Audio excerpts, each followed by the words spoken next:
Hello મિત્રો, કેમ છો? આજે આપણે લેબર લોની અંદર નવા પ્રશ્નની ચર્ચા કરીશું. આજનો આપણો પ્રશ્ન છે, કારખાના ધારા 1948 અંતર્ગત કારખાનાની વ્યાખ્યા આપીને ઓવર ટાઈમ અંગેની જોગવાઈની ચર્ચા કરો. 2023ના પેપરમાં, 2022ના પેપરમાં આ શોર્ટ નોટની અંદર અને લોંગ ક્વેશ્ચન તરીકે ઘણીવાર પૂછાય છે. તો આજે આપણે આ ક્વેશ્ચન જોવાનો છે. ઘણી વખત આ શોર્ટ નોટની અંદર પણ પૂછાઈ જાય. હવે આપણો પ્રશ્ન છે કે કારખાના ધારા અંતર્ગત કારખાનાની વ્યાખ્યા આપીને ઓવર ટાઈમની જોગવાઈ જણાવો. તો કારખાનાની વ્યાખ્યા તમારે ડીપમાં સમજાવવાની છે અને ઓવર ટાઈમની વ્યાખ્યા પણ તમારે ડીપમાં સમજાવવાની છે. પણ ઓલરેડી એક અગાઉના પ્રશ્નની અંદર મેં કારખાનાની વ્યાખ્યા અને અર્થ ડીપમાં ચર્ચા કરી ગયો છે, એનું ઉદાહરણ પણ આપી ગયો છે અને એના કેસ પણ જણાવી ગયો છે. અને કઈ કઈ બાબત કારખાનામાં આવે, કઈ કઈ બાબત કારખાનામાં ન આવે, તે ઓલરેડી અગાઉના એક ક્વેશ્ચનમાં આપણે જોઈ ગયા છે. તો ત્યાંથી તમારે નોટ્સ તૈયાર કરી લેવાની, એટલે વારંવાર તમારે જોવું નહીં પડે. ચાલો, છતાં બી આપણે અહીંયા ચર્ચા કરીશું. આપણો પ્રશ્ન શું છે કે કારખાના ધારા અંતર્ગત કારખાનાની વ્યાખ્યા આપો અને ઓવર ટાઈમની જોગવાઈ જણાવો. તો સૌથી પહેલાં આપણે પ્રસ્તાવના લખીશું. પ્રસ્તાવનામાં આપણે જે તે કલમ સમજાવવાની. ત્યાર પછી કારખાનાનો અર્થ અને ઉદાહરણ તમારે લખવાનું છે. કઈ કઈ કારખાનામાં બાબત આવે, નહીં આવે તે લખી દેવાની. ઓવર ટાઈમનો અર્થ અને ઉદાહરણ લખવાનું છે. ઓવર ટાઈમ કોને કહેવામાં આવે એની આપણે ચર્ચા કરીશું. ત્યાર પછી આપણે ઓવર ટાઈમની જોગવાઈની વાત કરવાની છે. જે 5 કે 6 જોગવાઈ છે તે તમારે ડીપમાં સમજાવવાની. જો કોઈ કેસ હોય તો કેસ તમારે અહીં સમજાવવાનો અને સમાપન લખીને તમારે તમારો ક્વેશ્ચન 7 થી 8 પાનામાં પતાવી દેવાનો રહે છે. પછી વધારે પાના ભરવા જશો, ટાઈમ ખૂટશે, એકાદ સવાલ રહી જવાની શક્યતા રહે, એટલે આટલામાં તમારે સમજી જવાનું હોય. પ્રસ્તાવનાની આપણે વાત કરીએ. સૌથી પહેલાં પ્રસ્તાવનામાં શું લખવાનું છે 5 થી 7 લીટીમાં. તો આપણે લખશું કારખાના ધારા 1948ની અંદર કારખાનાની વ્યાખ્યા સેક્શન નંબર 2 સબ સેક્શન 14ની અંદર કલમ 2 કાઉન્સની અંદર 14ની અંદર કારખાનાની વાત કરવામાં આવેલી છે, એટલે કે કારખાનાની વ્યાખ્યા સમજાવવામાં આવેલી છે. અને ઓવર ટાઈમ કોને કહેવું, ઓવર ટાઈમની જોગવાઈ શું છે, એ બધી જ વાત સેક્શન નંબર 59માં યાદ રાખજો. 59 સેક્શન નંબર 59માં એની વાત કરવામાં આવેલી છે, જેની ચર્ચા અહીં નીચે મુજબ કરવામાં આવેલી છે. એ રીતે તમારે આખું ફોર્મેટ પ્રસ્તાવનાની અંદર લખવાનું. કહેવાનો મતલબ એટલો જ છે કે તમારી સેક્શન્સ આ જવાબમાં જે આવતી હોય તે યાદ રહી તો તમારે લખી દેવાની. તમને યાદ રહી તો કંઈ વાંધો નથી, બરાબર. પણ જેમ બને તેમ યાદ રાખો એટલું જરૂરી છે. હવે આપણે વાત કરશું કારખાનાની વ્યાખ્યાની.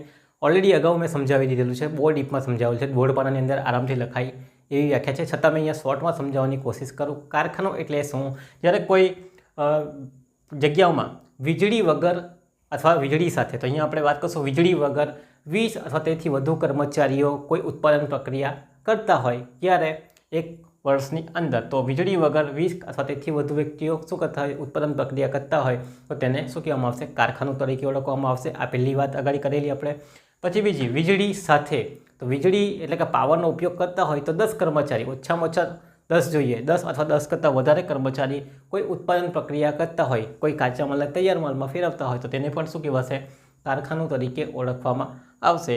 અથવા તો સરકાર જાહેરનામું બહાર પાડશે, પબ્લિશ કરશે રાજ્યપત્રની અંદર અથવા રાજપત્રની અંદર કે ભાઈ આ કંપની આ સેવા આપનારી બાબતો, આ સેવા આપનારી ઉદ્યોગ શું કહેવાશે? કારખાનું કહેવાશે. તો તેને કારખાના તરીકે આપણે ગણવાનું રહેશે. તો આ 3 બાબતો જેની સાથે સંકળાયેલી હોય તેને શું કહેવામાં આવશે?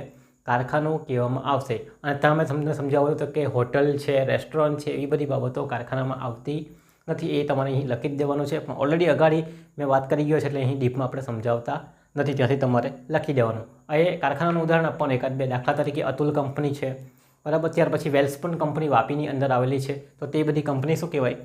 કારખાનું તરીકે ઓળખવામાં આવે છે. તો તમારે ધ્યાનમાં રાખવાનું. હવે આપણે વાત કરીશું અગાડી. બીજો સવાલ શું છે આપણો?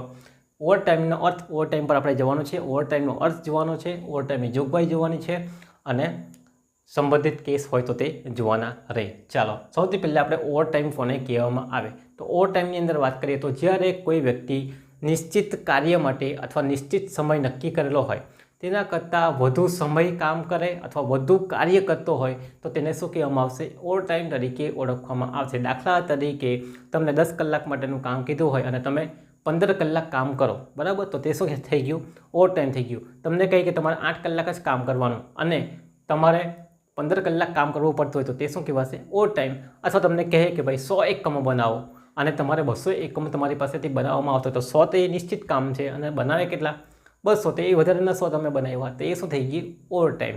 તો આ શું કહેવામાં આવશે? તમે જે કામ નિશ્ચિત કરેલું હોય અથવા જે સમય તમારો નિશ્ચિત કરેલો હોય એના કરતાં તમે વધુ કામ કરો અથવા તો વધુ સમય તમારા કામને આપો તો તે કામ માટે તમને વધારે વેતન મળવાપાત્ર રહેશે.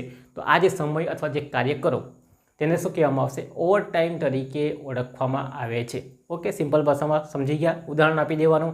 દાખલા તરીકે તમારા કામના કલાક કોઈ ઓફિસની અંદર, કોઈ કારખાનાની અંદર, અહીં ઓફિસ યુઝ નહીં કરવાનું, કારખાનાની અંદર 8 કલાક છે અને તમે 10 કલાક કામ કરો છો, એનો મતલબ તમે 2 કલાક ઓવર ટાઈમ કરેલો છે, તો 2 કલાક માટે તમને વધુ વેતન મળવાપાત્ર થશે. કારણ કે નિશ્ચિત કામ 8 કલાકનું છે અને તમે કેટલા કલાક કામ કરો છો? 10 કલાક. એનો મતલબ 2 કલાક એ વધારાનો વેતન તમને મળવાપાત્ર રહેશે. શાનું? ઓવર ટાઈમનું. તો આ છે.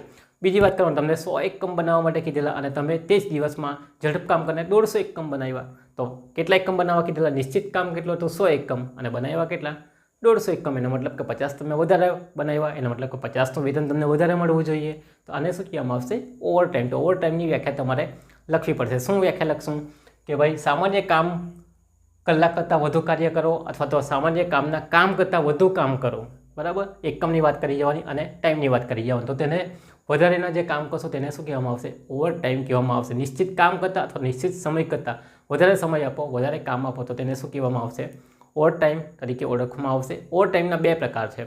એક છે સમયના આધારે ઓવર ટાઈમ અને બીજું છે કામના આધારે. સમયના આધારે એટલે કે નિશ્ચિત સમય તમને નક્કી કરેલો હોય તો તે નિશ્ચિત સમય એ તમારો ઓવર ટાઈમ થઈ ગયો. દાખલા તરીકે 8 કલાક. 8 કલાક કરતાં તમે વધુ કામ કરો, જેટલા બી કલાક કામ કરશો એને શું કહેવાશે? તો સમયના આધારે ઓવર ટાઈમ. અને તમને કહે કે ભાઈ તમારે દરરોજના 100 એકમ બનાવવાના, પણ તમે 200 બનાવો તો 100 એકમ એ નિશ્ચિત કામ છે, એના કરતાં ગમે એટલા વધારે બનાવો એ તમારા માટે શું થઈ ગયું? ઓવર ટાઈમ થઈ ગયું. તો 2 પ્રકાર તમારે પાડવાના અહીં સમજાવવાનો આમ પાડીને કે ભાઈ સમયના આધારે ઓવર ટાઈમ અને કાર્યના આધારે. સમયના આધારે એટલે નિશ્ચિત સમય આપેલો હોય એના કરતાં વધુ કલાક કામ કરો તો તે સમયના આધારે ઓવર ટાઈમ થઈ ગયું. અને કામ, નિશ્ચિત કામ તમને સોંપેલું હોય, દાખલા તરીકે 100 એકમ, એના કરતાં વધારે એકમો બનાવો તો એ તમારું શાના આધારે થઈ ગયું? કાર્યના આધારે. ઓકે, તો આટલું તમારે અહીં સમજાવવાનું છે. ચાલો, આ ઓવર ટાઈમનો રેટ કોણ નક્કી કરે? ઓવર ટાઈમ કોણ નક્કી કરશે? જે પૈસા મળવાના તે તો એ રાજ્ય સરકાર દ્વારા નક્કી કરવામાં આવે છે. ચાહે તો કંપની એના કરતાં વધારે રેટ પણ આપી શકે છે. એટલે રાજ્ય સરકારના હાથમાં પાવર રહેલા છે કે આ જે બેઝિક રેટ કોણ નક્કી કરશે? ઓવર ટાઈમ તો રાજ્ય સરકાર નક્કી કરશે, પણ કંપની ચાહે તો એના કરતાં વધારે રેટ પણ આપી શકે છે એના કામના આધારે. કારણ કે ઘણી બધી કંપનીઓમાં વધારે કામ હોય અને જે વેલ્યુએબલ કામ હોય તો વધારે ઓવર ટાઈમના પૈસા આપવામાં આવે. પણ તમારે ધ્યાન રાખવાનું કે ઓવર ટાઈમના પૈસા કોણ નક્કી કરે? રાજ્ય સરકાર અમુક ચોક્કસ બાબતના આધારે નક્કી કરે. અને એ જ બધી બાબત શાની અંદર લખવાની? ઓવર ટાઈમની અંદર લખવાની. તો પહેલાં તમારે ઓવર ટાઈમનો અર્થ સમજાવવાનો છે, ઉદાહરણ આપવાના છે, પ્રકાર સમજાવી દેવાના, એટલે સવાલ તમારો લાંબો થાય, બીજા કરતાં તમે કંઈ અલગ પડશો. હવે આપણે સમજાવવાની છે ઓવર ટાઈમની જોગવાઈ. તો ઓવર ટાઈમની જોગવાઈની વાત કલમ નંબર 59 એટલે કે 59ની અંદર કરવામાં આવેલી છે, જેની અંદર ઓવર ટાઈમ કોને કહેવાય, ઓવર ટાઈમનો સમય કેટલો છે, ઓવર ટાઈમની ગણતરી કેવી રીતે કરવાની, કેટલું ઓવર ટાઈમ ક્યારે ચૂકવવાનું એ અંગેની વાત કરવામાં આવેલી છે, જે નીચે મુજબ છે. આ તમે પ્રસ્તાવનાની અંદર પણ ફ્રેમ કરી શકો છો અને અહીં પણ લખી શકો છો. પછી તમારે નીચે લખવાનો જોગવાઈ નંબર 1, ઓવર ટાઈમ કોને લાગુ પડશે. ચાલો, તો એની વાત કરીએ. નંબર 1, સમયની વાત કરવાની. જ્યારે કોઈ વ્યક્તિ અથવા કારખાનામાં કામ કરતો કામદાર કારખાનાની અંદર દિવસમાં, પહેલી વાત કરીએ દિવસમાં, અને બે બાબતની વાત કરેલી છે આ જોગવાઈની અંદર. પહેલી વાત કરેલી છે દિવસની અંદર 9 કલાક કરતાં વધુ કામ કરે. કેટલું કામ? 9 કલાક કરતાં વધુ કામ કરે તો તે ઓવર ટાઈમ છે. દાખલા તરીકે તમે 12 કલાક કામ કરો, 9 કેટલા ફિક્સ છે, નિશ્ચિત કામ છે. 9 કરતાં વધારે કલાક કામ કરો. કેટલા કલાક કામ કર્યા? આપણે 12 કલાક કામ કર્યું, એટલે 12માંથી 9 જાય તો કેટલા થયા? 3. એ 3 કલાક માટે તમને વધુ વેતન મળશે. તો અહીં આપણે ફરી પાછા જોગવાઈ પર આવી જઈએ. જ્યારે કોઈ વ્યક્તિ કારખાનાની અંદર દિવસમાં 9 કલાક કરતાં વધુ કામ કરે અથવા અઠવાડિયાની અંદર એટલે કે વીકની અંદર 7 દિવસ હોય, 48 કલાક કરતાં વધુ કામ કરે તો તે ઓવર ટાઈમ મેળવવા માટે હકદાર છે. એને ઓવર ટાઈમના પૈસા મળશે. પણ કેટલા પૈસા મળશે? તો એની વાત કરેલી છે કે સામાન્ય દરથી 2 ગણું વેતન મળશે, એટલે કે ડબલ પૈસા એને મળશે. 1 કલાકના 20 રૂપિયા હશે તો 1 કલાકના એને કેટલા મળશે? 40 રૂપિયા મળશે. 1 એકમના 2 રૂપિયા હશે તો એને જેટલા એકમ બનાવેલા ગુણ્યા કેટલા કરવાના? એને 4 કરવાના રહેશે. ઓકે, તો ધ્યાન રાખજો. દિવસમાં 9 કલાક કરતાં વધુ કામ કરે તો ઓવર ટાઈમની જોગવાઈ લાગુ પડે. જો અઠવાડિયે 48 કલાક કરતાં વધુ કામ કરે તો પણ એને ઓવર ટાઈમની જોગવાઈ લાગુ પડે. તો દિવસ માટે 9 કલાક યાદ રાખવાના છે અને વીક માટે 7 દિવસ માટે તમારે કેટલા કલાક યાદ રાખવાના છે? 48 કલાક યાદ રાખવાના છે. અહીં કામ માટે એકમ માટે કંઈ કીધેલું નથી, કારણ કે બધાની કેપેસિટી અલગ અલગ હોય એટલે લોકોએ સમયને પકડીને કરેલું છે બધું. ઓકે, તો કોઈ વ્યક્તિ જ્યારે 9 કલાક કરતાં વધુ કામ કરે દિવસના અને અઠવાડિયાની અંદર 48 કલાક કરતાં વધુ કામ કરે તો તેને ઓવરટાઈમની જોગવાઈ લાગુ પડશે. એને કેટલું વેતન મળશે ઓવરટાઈમનું, તો એને નક્કી કરેલા સામાન્ય દર કરતાં ડબલ પૈસા મળશે. બરાબર, કલાકના 20 રૂપિયા હશે તો કેટલા મળશે? 40 લખી જ દેવાનું, ઉદાહરણ આપી દેવાનું. ઉદાહરણ તરીકે જો 1 કલાકના 20 રૂપિયા હોય તો એને જેટલા કલાક કામ કર્યું હોય એના ડબલ પૈસા એને મળશે. ઉદાહરણ આપી દેવાનું, દાખલા તરીકે 12 કલાક કામ કર્યું, નિશ્ચિત કામ 9 કલાક છે, 3 કલાક વધારે કામ કરેલું અને 1 કલાકના 20 રૂપિયા છે તો 3 ગુણ્યા કેટલા કરવાના? ડબલ પૈસા કરવાના. એટલે 20 ગુણ્યા 40, 4 12, 120 રૂપિયાને વધારે મળવા પાત્ર થશે. 8 કલાકના 9 કલાકના પૈસા તો મળવાના જ, પ્લસ બીજા 3 કલાક જે વધારે કામ કરે એના ડબલ પૈસા એને મળવાના. ઓકે, તો ધ્યાન રાખજો. 9 કલાક અને 48 કલાક અઠવાડિયા માટે કેટલું વેતન દર? ડબલ. બરાબર, આ ધ્યાન રાખવાનું છે. એટલે અહીં 2 બાબત ધ્યાનમાં રાખવાની છે, ટાઈમિંગ પ્લસ કેટલા પૈસા મળશે એ પણ તમારે ધ્યાનમાં રાખવાનું છે. હવે આ સામાન્ય દર કેવી રીતે ગણવાનો? કીધું સામાન્ય દરના ડબલ એમ તો કહી દીધું, પણ સામાન્ય દર કેવી રીતે ગણાય? સામાન્ય દર શું છે? કોણ નક્કી કરશે? રાજ્ય સરકાર નક્કી કરે. અને રાજ્ય સરકારે અંદર કીધેલું છે કે કઈ કઈ વસ્તુ લેવાની, કઈ કઈ વસ્તુ નહીં લેવાની. બરાબર ને, પગાર હશે કંઈ તો હશે ને વેતન નક્કી કરવા માટે. તો એમણે કીધું કે સામાન્ય વેતન દરની અંદર મૂળ પગાર આવે, જે તમને પગાર મળતો હોય મૂળ તે લેવાનો. બીજી કોઈ લાભની રકમ મળતી હોય, બીજો કોઈ ભથ્થા તમને મળતા હશે અલગ અલગ ટાઈપના, તો કોઈ લાભની રકમ તમને મળતી હોય તે લેવાની. બીજું અનાજ તમને મળતું હોય, પહેલાંના જમાનામાં મળતું હતું, 1948નો કાયદો છે. બરાબર, ધ્યાનમાં રાખજો. એટલે તે ટાઈમમાં બધું થતું હતું. અનાજ પ્લસ ભથ્થાઓ, તો આ 4 બાબતોનો સમાવેશ કરી દેવાનો. એનો સરવાળો એ શું કહે? સામાન્ય દર તરીકે ઓળખવામાં. એના દરના આધારે સરકાર નક્કી કરે કે ભાઈ 1 કલાકના 20 રૂપિયા. બરાબર, એમ. તો મૂળ પગાર, બીજી કોઈ લાભની રકમ પ્લસ અનાજ, ભથ્થાઓ. કોઈ કારખાનાની અંદર ભથ્થા આપે, કોઈ કારખાનાની અંદર નહીં બી આપે, કોઈ કારખાનાની અંદર અનાજ આપે, કોઈ કારખાનાની અંદર નહીં બી આપે તો લેવાનું, નહીં આપે તો નહીં લેવાનું. એના આધારે દર ગણાય. બધાના કારખાનાની કેપેસિટી, કામ કરવાની યોગ્યતા અલગ અલગ હોય. બરાબર, એ તમારે અહીંયા મગજમાં ધ્યાનમાં રાખવાનું. બરાબર ને, અમુક કોમર્સવાળા કોમર્સનું ધ્યાન આપે, લોવાળા લોનું ધ્યાન આપે, બંનેને મિક્સ નહીં કરી શકાય. બરાબર, બધાની વેલ્યુ અલગ અલગ તે રીતે. તો અહીં પણ ભથ્થા, અનાજ એ વસ્તુ સામેલ લેવાની છે. શાની અંદર?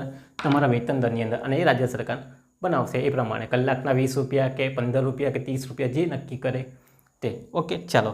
પણ અહીં બીજું કીધું કે આ દરની અંદર તમારે બોનસને ધ્યાનમાં લેવાનું નથી, પ્લસ વધારાનું વેતન કોઈ ચૂકવવામાં આવતું હોય, એક્સ્ટ્રા પૈસા તમને કોઈ ચૂકવવામાં આવતા હોય કામના, તો તે ધ્યાનમાં લેવાનું નથી. બાકીની બાબતો ધ્યાનમાં લેવાની છે. જ્યારે તમે મૂળ પગાર અથવા તો આજે 2 ગણું સામાન્ય દર ગણો એનું, તો તમારો મૂળ પગાર, બીજી કોઈ રકમ, અનાજ, ભથ્થાઓ. દાખલા તરીકે મોંઘવારી ભથ્થું, તમારો મૂળ પગાર 20 રૂપિયા અને મોંઘવારી ભથ્થું 5 રૂપિયા, એટલે થયા કેટલા? 25 રૂપિયા કલાકના. તો 25 રૂપિયા ગુણ્યા ડબલ એટલે 50 કલાકના 50 રૂપિયા મળશે. એમ આ રીતે તમારે ગણવાનું રહી. ઇઝી એન્ડ સિમ્પલ ગણતરી છે.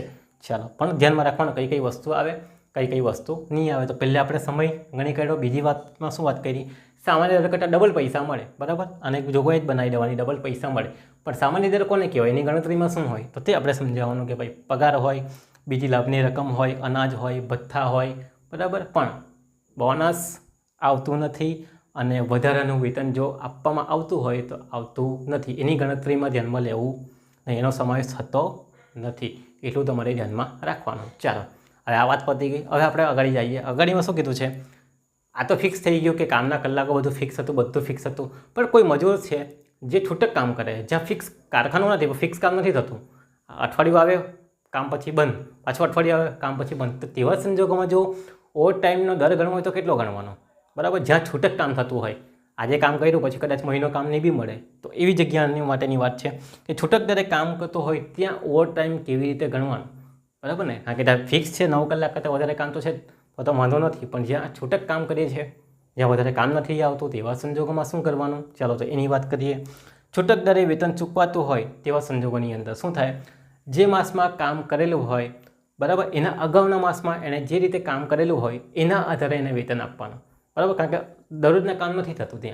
ત્યાં કેવું થાય? જ્યારે જરૂર પડે ત્યારે કામ થાય, બાકી થતું નથી કારખાનાની અંદર. આજે મજૂરી મળી ગઈ, ભાઈ આજે ચૂકવવાનું, બધું ટ્રક ભરવાનો છે, પછી ટ્રક કદાચ મહિના પછી ભરવાનો આવે, કાં તો પછી 2 મહિના પછી ભરવાનો આવે, તો શું કરવાનું? તો જે માસમાં કામ કર્યું હોય તેના અગાઉના માસમાં મળેલો ટાઈમ રેટ, અગાઉના માસમાં જે પૈસા એને મળેલા એના આધારે ચૂકવણી કરવાની. હવે એના આધારે બી કેવી પાછી?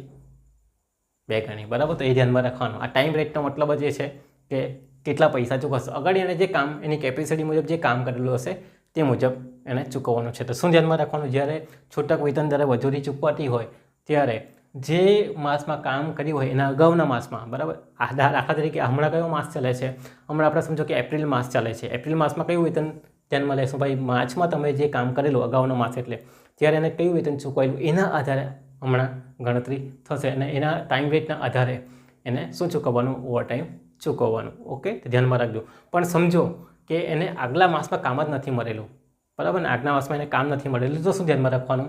તો જ્યારે કર્મચારીને અગાઉના માસમાં કામ મળ્યું ન હતું, અગાઉના માસમાં એને કામ નહીં કરેલું, તો એના અઠવાડિયાના અગાડી મીન્સ કે 7 દિવસ અગાડી જે એને કામ કરેલું હોય તે રેટના આધારે એને ઓવરટાઈમ ચૂકવવાનું. તો અઠવાડિયાના અગાડી એને ક્યાં કામ કરેલું તે રેટ જોવામાં આવશે, અઠવાડિયા અગાડી કેટલું કામ કરેલું એના આધારે પછી એને ઓવરટાઈમ ચૂકવવાનું. બરાબર, તો ધ્યાનમાં રાખજો. અહીં પૈસા ચૂકવવા માટે પેલું શું કે ટાઈમ રેટ શોધવો પડશે આપણે બંધોમાં, બરાબર, કારણ કે અહીં છૂટક છૂટક કામ થાય, કોઈ કામ ફિક્સ નહીં મળે. બરાબર, અમુક જગ્યાએ કેવું હોય તો કારખાનામાં 9 કલાક કામ હોય, 5 કલાક કામ હોય, 4 કલાક કામ હોય, પણ વધારે કામ બી હોય 3-3, 4-4 દિવસનું, તો એના માટેની વાત કરેલી છે. તો ધ્યાનમાં રાખજો, જ્યારે છૂટક મજૂરી કામ કરતા હોય અથવા છૂટક કામ કરતા હોય ત્યારે ઓવરટાઈમ કેવી રીતે ચૂકવવાનું? જે માસમાં કામ કરેલું હોય તેના અગાઉના માસમાં જેણે ખરેખર કામ કરેલું છે એની જે સરેરાશ આવતી હોય પગારની તેના આધારે એને ચૂકવણી કરવાની. અથવા જો એણે અગાઉના માસ કામ નહીં કરેલું હોય, એને કામ મળેલું જ નહીં હોય, તો એના અઠવાડિયા અગાડી એણે જ્યાં કામ કરેલું હોય તેના બેઝિક રેટના આધારે, તેના ટાઈમ રેટના આધારે એને ચૂકવણી કરવાની રહેશે. એવું આ ઓવરટાઈમની જોગવાઈની અંદર વાત કરેલી છે. Okay, clear? ચાલો, તો આ વાત પતી ગઈ. પહેલાં આપણે વાત કરી શાની? સમયની. 9 કલાક અને 48 તમારે યાદ રાખવાના. બીજું આપણે 2 ગણું વેતન ચૂકવવાનું એની વાત કરી. પછી પગારમાં કઈ તમારા ઓવરટાઈમની ગણતરીમાં કઈ વસ્તુ અંદર સામેલ કરવાની, કઈ વસ્તુ દૂર કરવાની એની વાત કરી. પછી જો છૂટક કર્મચારી કામ કરતો હોય તો ત્યારે રેટ કેવી રીતે ચૂકવવાનો ઓવરટાઈમમાં એની પણ આપણે વાત કરી. ચાલો, હવે આપણે વાત કરીએ અગાડી અનાજ રોકડ લાભની ગણતરી. અનાજ અને રોકડની લાભ જો ચૂકવાતું હોય ઓવરટાઈમની અંદર વધારાનું, તો એની ગણતરી કેવી રીતે કરવાની? તો ચાલો એની વાત કરીએ. પ્રમાણિત કુટુંબને મળતા વધુમાં વધુ જથ્થા પ્રમાણે ગણતરી કરવાની અથવા ચૂકવણી કરવાની. તો પ્રમાણિત કુટુંબ કોને કહેવાય? તો પ્રમાણિત કુટુંબની વાત અહીંયા કરેલી છે નીચે. પ્રમાણિત કુટુંબ કોને કહેવાય? તો અહીંયા આપણે પહેલાં સમજીએ કે પ્રમાણિત કુટુંબને મળતા વધુમાં વધુ જથ્થા, જેટલું મેક્સિમમ ચૂકવાતું હોય એના આધારે તમારે ચૂકવણી કરવાની. ચાલો, પ્રમાણિત કુટુંબની અંદર વ્યાખ્યામાં શું આવે? પતિ કે પત્ની, 2 વસ્તુમાંથી એક હોય થઈ ગયું, અને 14 વર્ષથી નીચેના બાળકો, 2 બાળકો ધ્યાનમાં લેવાના, વધારે નહીં લેવાના. 3 હોય તો પછી 2 ધ્યાનમાં લેવાના. તો પતિ પત્ની વત્તા 14 વર્ષથી નીચેના 2 બાળકો એટલે ટોટલ 4 જણા, 4 જણા થયા. 4 જણાને વધુમાં વધુ કેટલું અનાજની જથ્થો તમે ચૂકવશો, એ વધુમાં વધુ જે જથ્થો ચૂકવશો એ તમારું શું કહેવાશે? ઓવરટાઈમ તરીકે કહેવાશે. તે અનાજનો જથ્થો એમને મળવાપાત્ર થાય. ઓકે, ધ્યાનમાં રાખજો. તો પ્રમાણિત કુટુંબને મળતા વધુમાં વધુ જથ્થો આ આપણા માટે કામનું છે. વધુમાં વધુ જથ્થો પ્રમાણે ગણતરી કરી. વધુમાં વધુ જથ્થો એટલે મેક્સિમમ કેટલું? તો પ્રમાણિત કુટુંબની અંદર સંખ્યા કેટલી છે તે જોવાની. તો પતિ કે પત્ની 2 જણા, બીજું છે 14 વર્ષથી નીચેના 2 બાળકો એટલે ટોટલ 4 જણાને કેટલું અનાજ જોશે વધુમાં વધુ, બરાબર, દિવસના કે મહિનાની અંદર, તો તે પ્રમાણે ગણતરી કરવાની છે.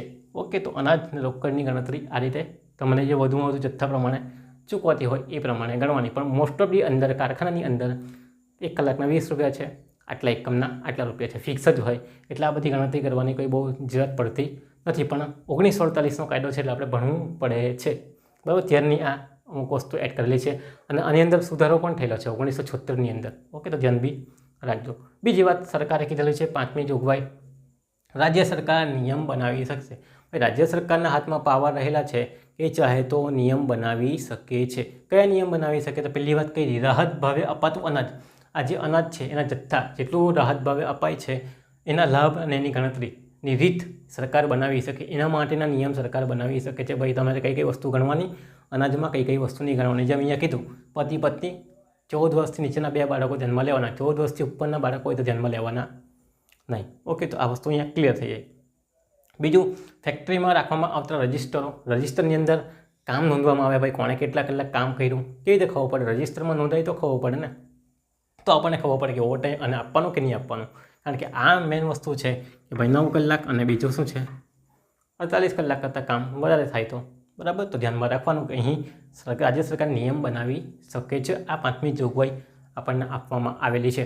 ટોટલ 5 જ જોગવાઈ છે. શોર્ટ નોટની અંદર સવાલ પૂછાવો છે, પણ લોંગ સવાલની અંદર પૂછાય છે. પણ એટલે જ સવાલ કેવી રીતે પૂછેલો છે કે કારખાના દ્વારા 1948 અંતર્ગત કારખાનાની વ્યાખ્યા આપીને ઓવરટાઈમની જોગવાઈ સમજાવો. તો કારખાનાની વ્યાખ્યા તમારે 1.5 થી 2 પાનામાં સમજાવવાની અને બાકીના 3 થી 4 પાનામાં તમારે ઓવરટાઈમની જોગવાઈ સમજાવવા પડશે ઉદાહરણ આપીને. હવે આ વસ્તુ પણ નહીં મળશે.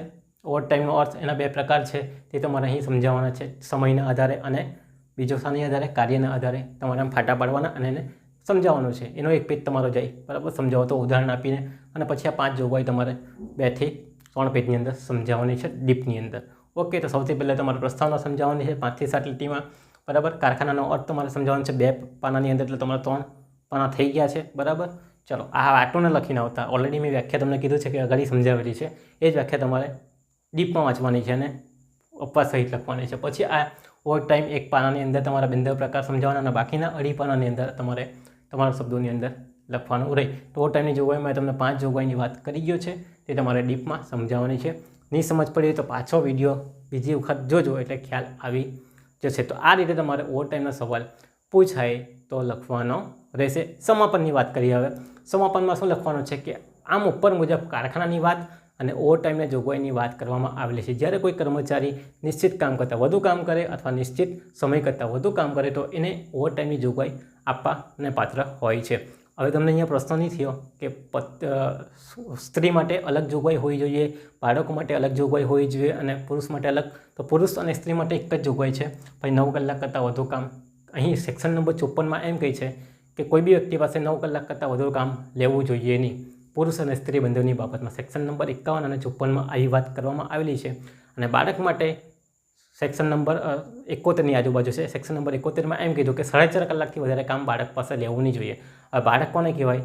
તો 14 વર્ષથી ઉપરની ઉંમર, એટલે કે 15 વર્ષ અને 18 વર્ષની વચ્ચેનો જે કંઈ હશે શખ્સ, એને આપણે બાળક તરીકે અહીંયા યુવાન વર્ગ તરીકે ધ્યાનમાં લેવાનું છે. 14 વર્ષથી નીચેના બાળકો પાસે આપણે કામ લઈ શકીએ નહીં. બંધારણની આર્ટિકલ 24 તમને ખબર જ છે, બરાબર. તો ધ્યાનમાં રાખજો, કારખાનામાં રાખી શકાય નહીં. તો એ પણ વસ્તુ અહીંયા તમે જોડી શકો છો. તો અહીંયા તમારે શું લખવાનું? આમ એકમ દીઠ કલાક દીઠ સમય મુજબ ઓવર ટાઈમ ગણવામાં આવે છે અને એ મુજબ જે કર્મચારી કે કામદાર કામ કરે એને જેવું કામ કરે અથવા જેવો સમય ફાળવે પોતાની કામગીરી મુજબ, એ મુજબ એનો ઓવર ટાઈમ ગણવામાં આવે છે. મોસ્ટ ઓફલી બધી કંપનીની અંદર ફિક્સ જ હોય કે આટલા કલાક કામ કરો, 1 કલાકના આટલા રૂપિયા ઓવર ટાઈમ મળશે, અથવા તો આટલા એકમો બનાવશો એના આટલા ઓવર ટાઈમના પૈસા તમને મળશે. એ મુજબ ઓવર ટાઈમ નક્કી થાય. તો આ રીતે તમે ઓવર ટાઈમની જોગવાઈ તમારી સમજાવવાની છે. જો ક્વેશ્ચન પૂછાય તો 6 થી 7 પેજમાં એને પતાવી દેવાનું રહે, તો બાકીના ક્વેશ્ચન તમે અભિપ્રાય આપી શકશો. બીજા સવાલ આપણા આવે છે, બરાબર. ત્યાં સુધી તમે ધ્યાન આપો અને નોટ્સ બનાવતા રહેજો. આપણે ફરી મળીશું, ત્યાં સુધી તમારો આભાર.